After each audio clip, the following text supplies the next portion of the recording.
The night had never felt so heavy for Ayan. He sat alone on the bench outside the café, the mysterious leather-bound book resting on his lap. For days, he had been reading the strange phrases and riddles inside, but tonight something new caught his eye, a page that hadn't been there before.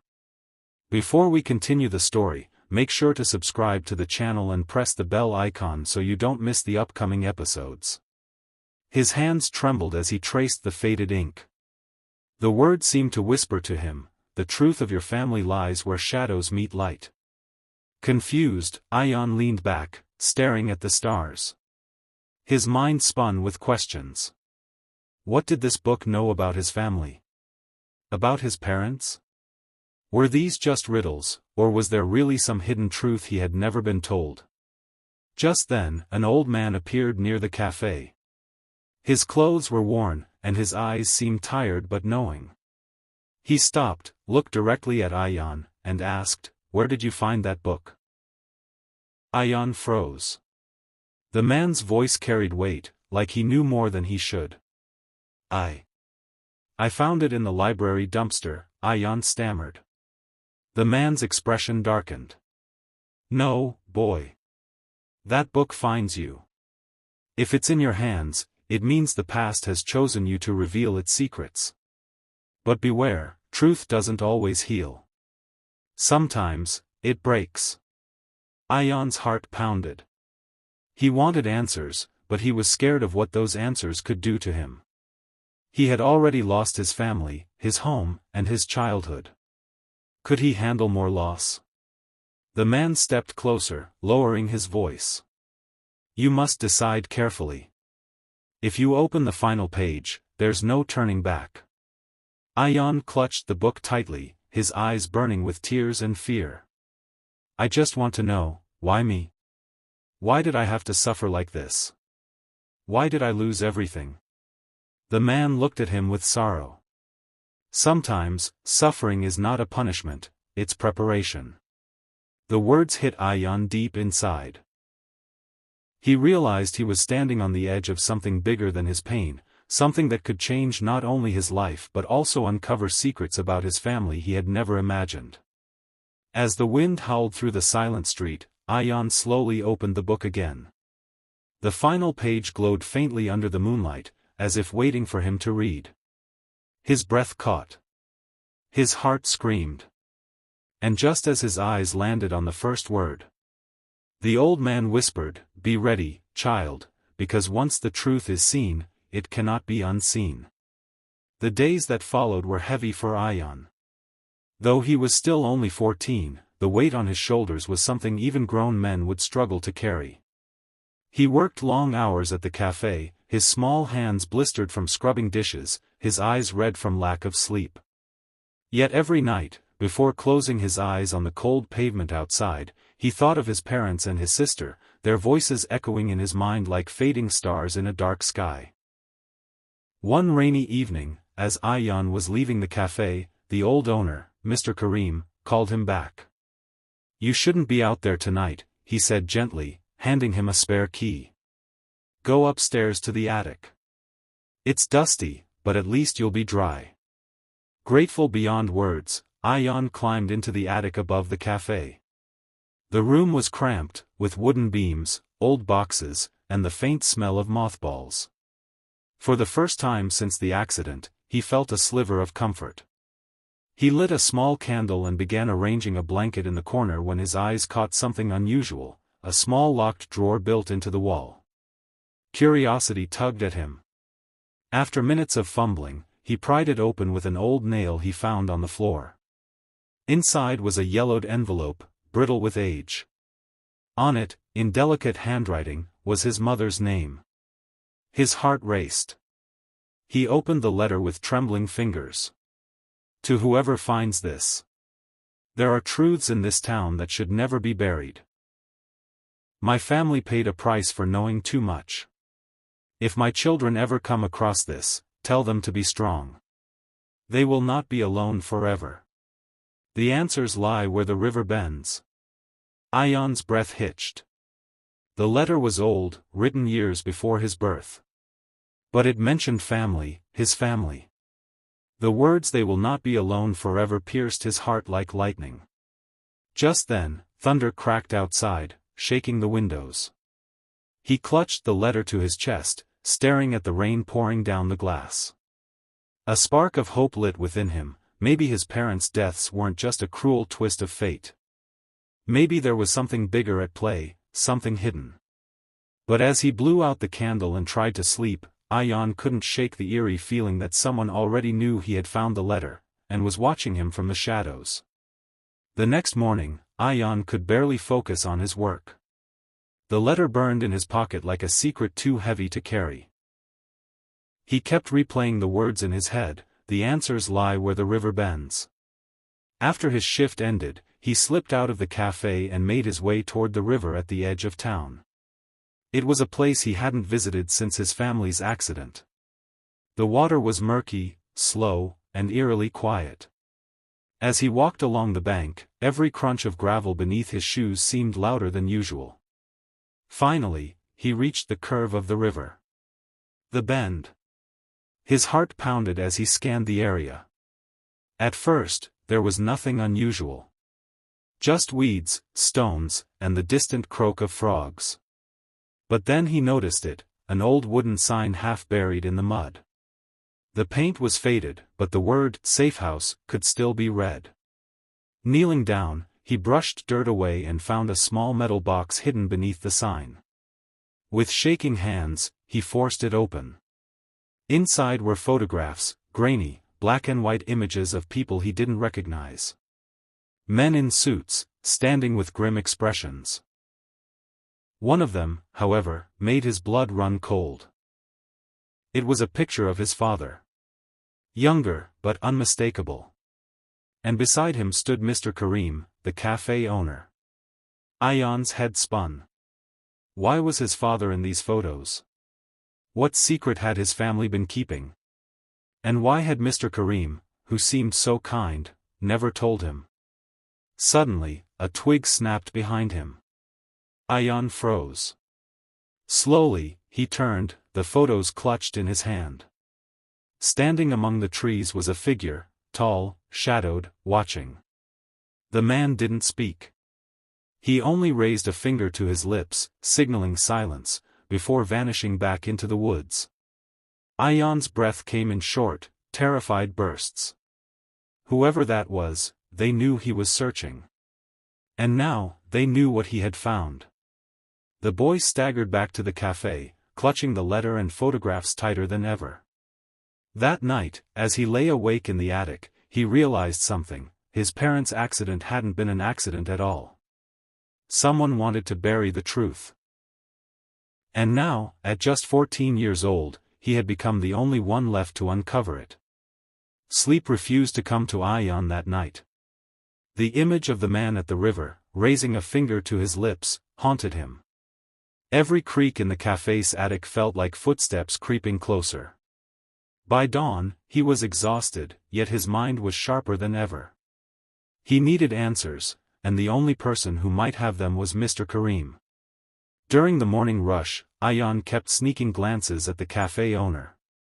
Mr. Karim seemed his usual self, serving tea, cracking small jokes with customers, humming softly while wiping the counter. But all Ayan could see was the photograph. His father and Mr. Karim, standing together, as if bound by some secret from long ago. Finally, when the café quieted down, Ayan gathered his courage. He slipped the photo onto the counter in front of Mr. Karim. The old man froze. His hands trembled as he picked up the photograph. For the first time, his warm, gentle eyes looked afraid. "Where did you find this?" Mr. Karim's voice was barely a whisper. "At the river bend," Ayan replied. His throat was dry, but he forced the words out. "Why was my father with you? What were you hiding from me?" For a long moment, silence filled the café. Then Mr. Karim sighed heavily and locked the café door. He drew the curtains, shutting out the daylight, before sitting across from Ayan. "There are things, Beta, you were never meant to know," he began. "But now, it seems you've already stepped into the shadows." Ayan leaned forward. Tell me the truth. Mr. Karim hesitated, then nodded. Your father and I were part of something dangerous. Years ago, this town wasn't safe. There were people, powerful men, who controlled everything. Your father fought against them. He wanted justice. But fighting them came with a cost. Your family's accident. Mr. Karim's voice cracked. It wasn't an accident. It was a warning. They wanted to silence him forever. The words hit Ayan like a punch to the chest. His suspicions were true. His family had been murdered. Before he could ask more, a loud bang shattered the cafe's silence. The back door slammed open, and a shadowy figure stepped inside. Ayan's heart dropped. It was the same man he had seen at the river. Only this time, he wasn't hiding. He was coming straight for them. The night was colder than usual, and Ali sat outside the cafe staring at the empty road. His heart carried the weight of everything he had lost and everything he was still fighting for.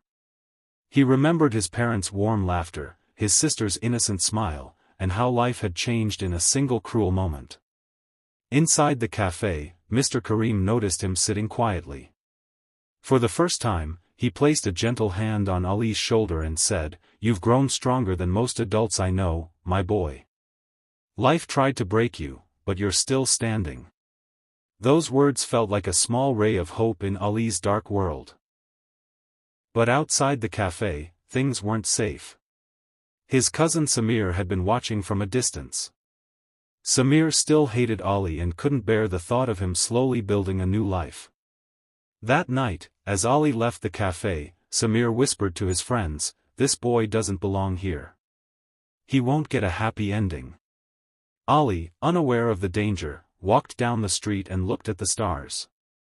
He whispered softly, "I know you're watching me, Ami, Abu, and Aisha. I won't give up. I'll prove I can survive." His eyes filled with tears, but there was determination too. What Ali didn't know was that his journey was about to take another painful turn. The same street that gave him a little peace would soon bring him face to face with betrayal once again. The morning sun rose over the small town, but for Ali, the world still felt heavy with shadows. He folded the cafe chairs, wiped down the tables, and carried trays with a quiet strength that surprised many who watched him. Though only 14, his eyes carried the weight of someone far older. But hidden among the customers that day was Samir. He sat in a corner, pretending to sip tea, his sharp eyes fixed on Ali. His friends whispered to him, "Why are you wasting time on this boy? He's nothing." Samir's lips curved into a cruel smile. "That's exactly why. He needs to be reminded he's nothing." By evening, Ali stepped outside to sweep the street. He didn't notice Samir and his friends waiting in the alley. As Ali bent down to pick up a piece of paper, one of them shoved him hard against the wall. His back hit the bricks, pain shooting through him. "This is our town, not yours," Samir hissed, his face close to Ali's. "You think working in a cafe makes you important? You'll never belong." Ali clenched his fists, but he didn't fight back. Instead, he looked straight into Samir's eyes and said softly, "I may have nothing, but I still have more strength than you'll ever understand." The words stung Samir, and for a moment, his mask of arrogance slipped. Before the situation could get worse, Mr. Karim stepped outside, his voice booming, "Enough." He pulled Ali away, glaring at Samir. "If I see you near this boy again, you'll regret it." Samir smirked, but his eyes burned with rage. He muttered under his breath, "This isn't over." That night, as Ali lay outside the cafe staring at the stars, he felt the ache in his ribs but also a quiet fire inside. Life had taken everything from him, yet somehow, he refused to break. He whispered, "One day, they'll see. I will rise." But in the darkness, Samir was already planning his next cruel move. The cafe was quieter than usual that morning. Customers came and went, but Ali's mind was unsettled. The memory of Samir's threat echoed in his head. He tried to focus on serving tea, cleaning cups, smiling politely, but in his chest, a storm was brewing. Mr. Karim noticed. "Ali, is something troubling you?" he asked gently. Ali shook his head quickly. "I'm fine, uncle. Just tired." But Karim's eyes lingered on him, filled with concern.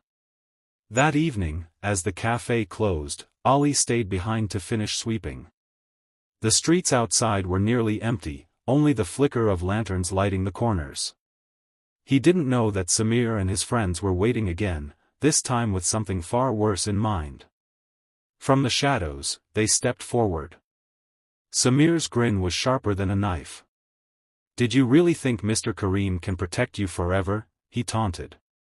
Before Ali could react, one of the boys grabbed his arm while another pushed him into the dirt. Samir pulled out a small box of matches, striking one until it flared.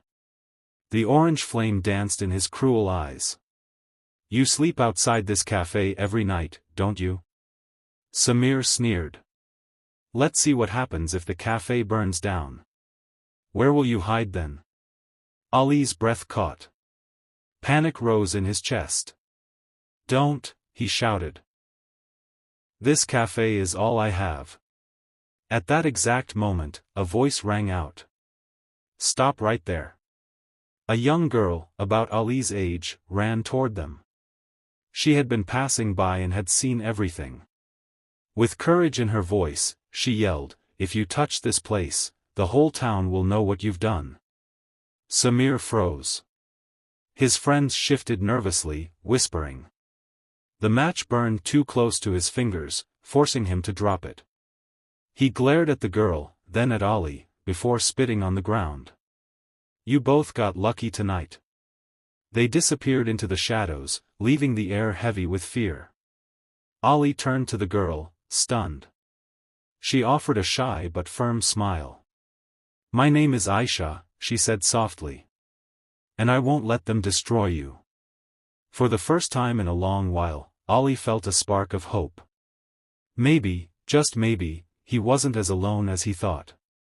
But Samir's eyes still burned with vengeance, and he wasn't done yet. The next morning, Ali felt strangely different. He had slept outside the café as always, but the memory of Aisha standing up against Samir's cruelty gave him a little strength. For the first time in months, he woke up with something more than just fear, he woke up with a sense of belonging. When he entered the café, Mr. Karim noticed the faint smile on Ali's face.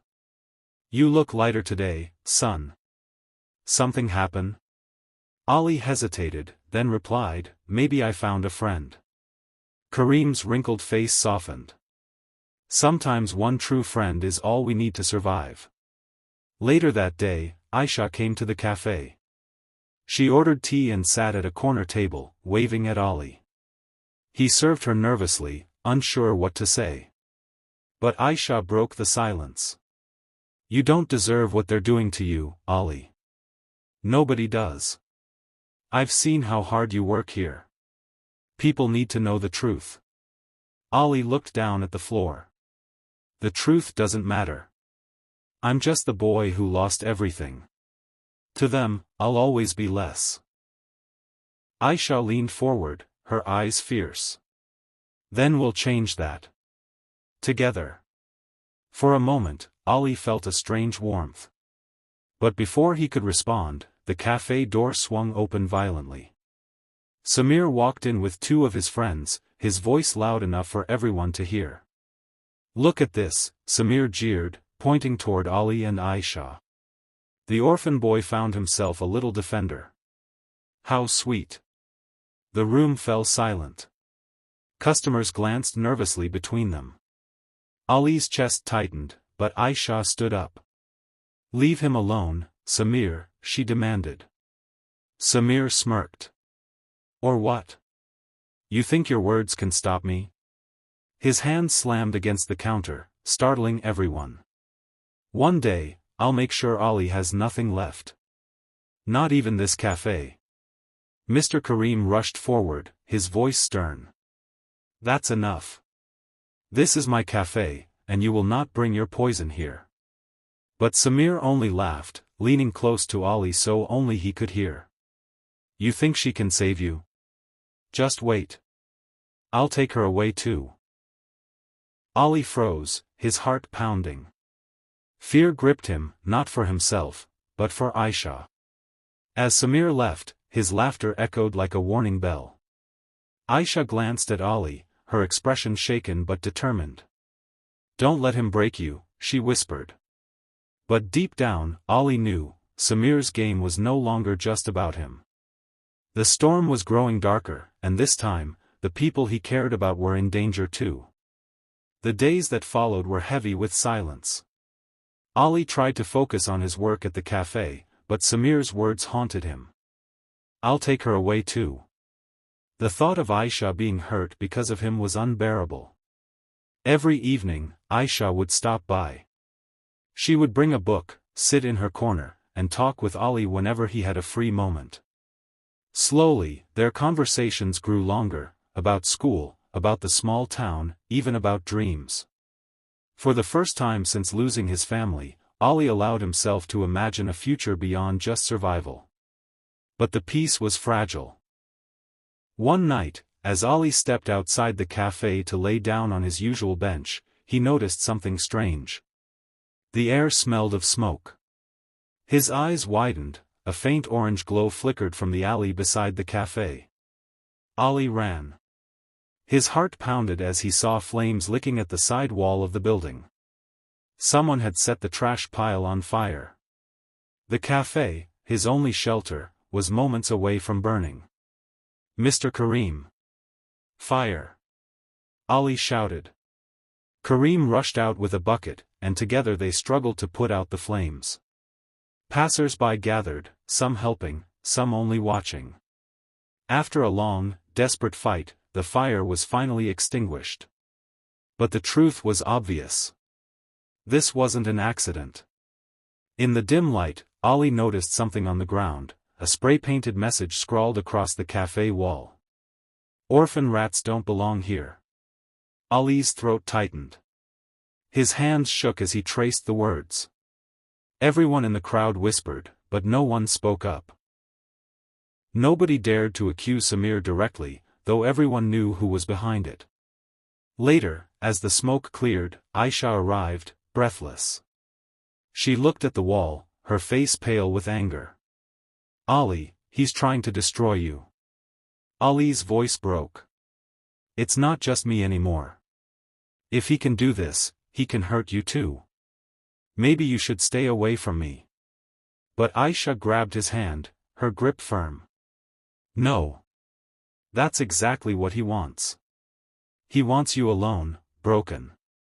I'm not going anywhere. Ali looked at her, torn between fear and gratitude.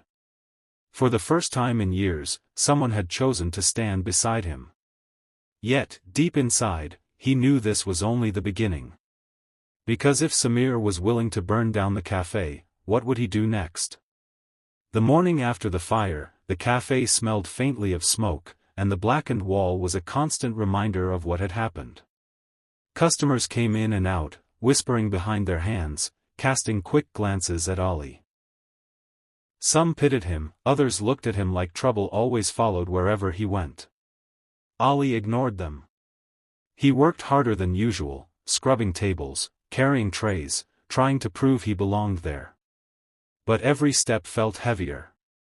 He knew Samir was watching. That evening, Aisha arrived again. She didn't sit in her usual spot, instead, she walked straight to Ali, her eyes determined. I told my father what happened, she whispered. Ali froze, terrified. If her father knew, wouldn't he forbid her from ever seeing him again? But Aisha continued, he's worried about you. He said maybe we should involve the police. Ali shook his head immediately. No. Samir's father knows people.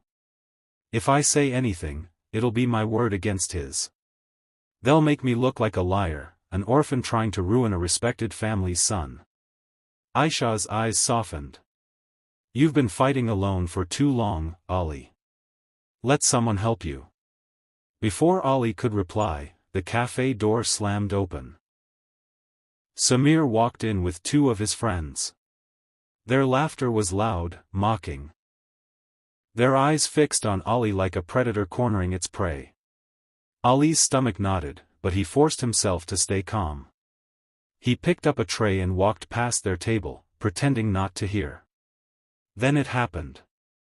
Samir stuck out his foot. The tray tipped, cups and plates shattered across the floor. The café went silent. Everyone stared. Mr. Karim rushed forward, his face red with anger. Ali. Careless boy. Look at this mess. Ali's lips parted, ready to defend himself, but Samir leaned back in his chair with a smirk, whispering just loud enough for Ali to hear, "Go ahead. Tell him. See who he believes." Ali's fists trembled. He could feel his chest burning with humiliation.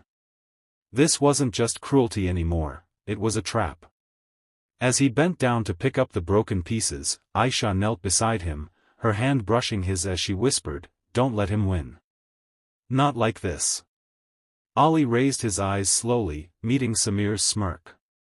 And in that moment, a decision formed deep inside him. He wasn't going to run anymore. To be continued.